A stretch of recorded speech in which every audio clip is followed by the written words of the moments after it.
Una sa ating mga balita, tiniyak ng World Bank ang suporta nito sa mga programang magpapabilis sa progreso ng Pilipinas. Kabilang na dito ang mga programang magbibigay trabaho sa mga mamamayan at lulutas sa problema sa kahirapan sa bansa. Si Bianca Piedad ang ating tagapagbalita. Binisita sa unang pagkakataon ng bagong Regional Vice President ng World Bank East Asia and Pacific si Pangulong Benigno Aquino III upang tukuyin ang pinakamagandang magagawa ng World Bank sa pagtataguyod ng reforma at kaunlaran para sa mamamayan.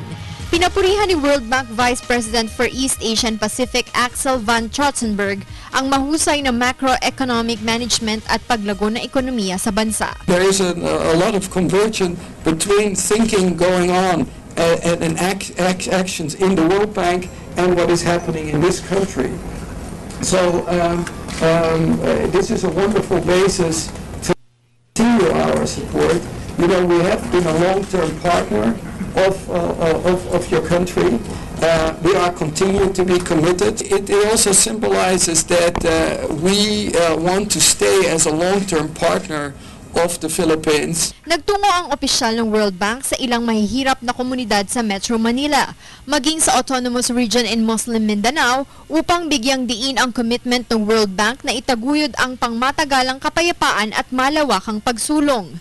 We had also the chance to meet the chairman Murad during that visit, and so I would only say that we at the bank think very firmly that peace is the future, and long-term development will bring long-term benefits to the population. It will bring the real chance of good education, good health to children in Mindanao. Nakahandaan niya ang World Bank na mamuhunan sa Mindanao upang makapag-ambag sa pagpapabuti ng pamumuhay ng mga taga-rehiyon na sisimulan nila sa pinakamaliit na unit ng komunidad pataas.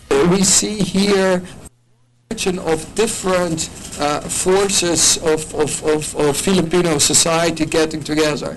First and foremost, the community.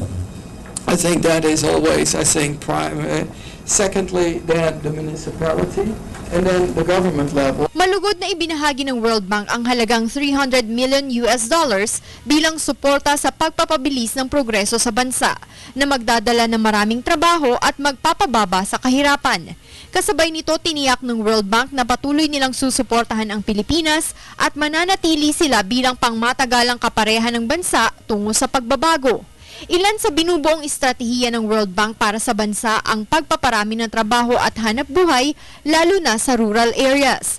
Pagpapatibay ng Pantawid Pamilyang Pilipino Program o Conditional Cash Transfer. Pagsasaayos ng serbisyong panlipunan sa pagpapatupad ng K-12 Education Program at Universal Healthcare Program.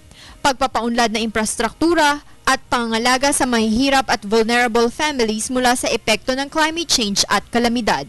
Layo ng institusyon na wakasan ang pandaigdigang kahirapan pagsapit ng taong 2030 at maramdaman naman ito ng nasa mababang 40% ng populasyon sa bawat bansa. Para sa Telebisyon ng Bayan, Bianca Piedad.